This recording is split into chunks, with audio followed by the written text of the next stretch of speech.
In 1942, during World War II, something big happened with tanks. The Germans introduced a super tough tank called the Tiger I. This got the Allies, like the British, pretty worried. They needed to figure out how to beat these tough German tanks. So the British came up with a clever plan. They had this super powerful gun called the 17-pounder anti-tank gun. It was better than any other guns the Allies had. They thought, hey, let's put this awesome gun on our tanks. But it wasn't that easy. They had some trouble making it fit on their tanks. They used a tank called the Sherman a lot, even though they were planning to make their own tanks. Eventually, they decided to put the 17-pounder on the Sherman, even though some people didn't like the idea at first. They called this new tank the Firefly because it had a big bright flash when it shot its gun. After some hard work, they started making these Firefly tanks in early 1944, just in time for a big event called the Normandy landings. Now this 17-pound gun was super strong. It could shoot through really thick armor on enemy tanks. Imagine a tank shooting through armor like it's paper. With special ammo, it could even shoot through almost any German tank, even from far away. But there was a catch. This special ammo wasn't very accurate, and it didn't do as much damage after it went through the armor. Plus, it was pretty rare. So even though the Firefly was great against tanks, it wasn't as good at dealing with regular stuff like buildings or infantry. Now here's where it gets interesting.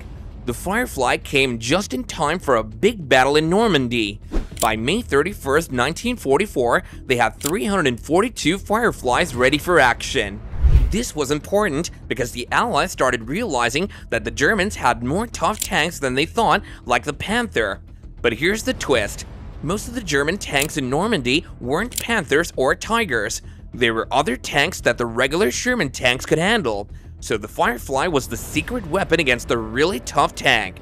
The Germans noticed this new threat too.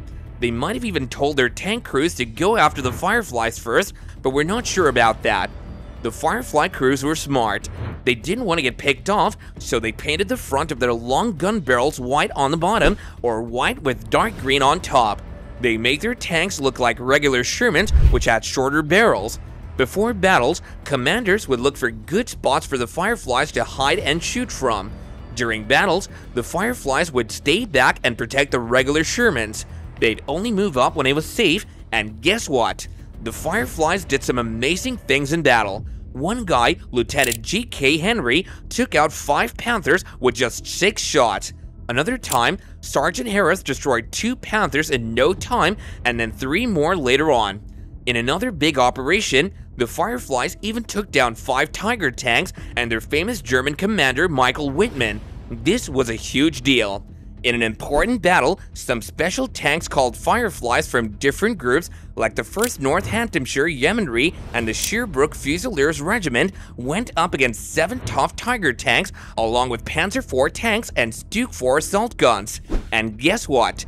The Fireflies did a great job and caused the other side to suffer heavy losses.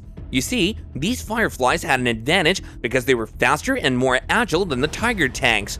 Along with another famous British tank called the Churchill, the Firefly became really well known during World War II. It was like a superhero tank because it could handle the tough German tanks and, at least on paper, could take down all German vehicles at that time. Even though the Firefly had some problems, people still think it was one of the best tanks on the Allied side during the war. Some even say that it might be the best tank for taking down other tanks. So yeah, it's pretty special. So to sum it all up, the Firefly was like a superhero tank for the British and their allies. It could take on the toughest German tanks and come out on top. And that's why it's so famous in the history of tanks during World War II. Do share your thoughts in the comments down below, and don't forget to like the video and subscribe to our channel for more updates.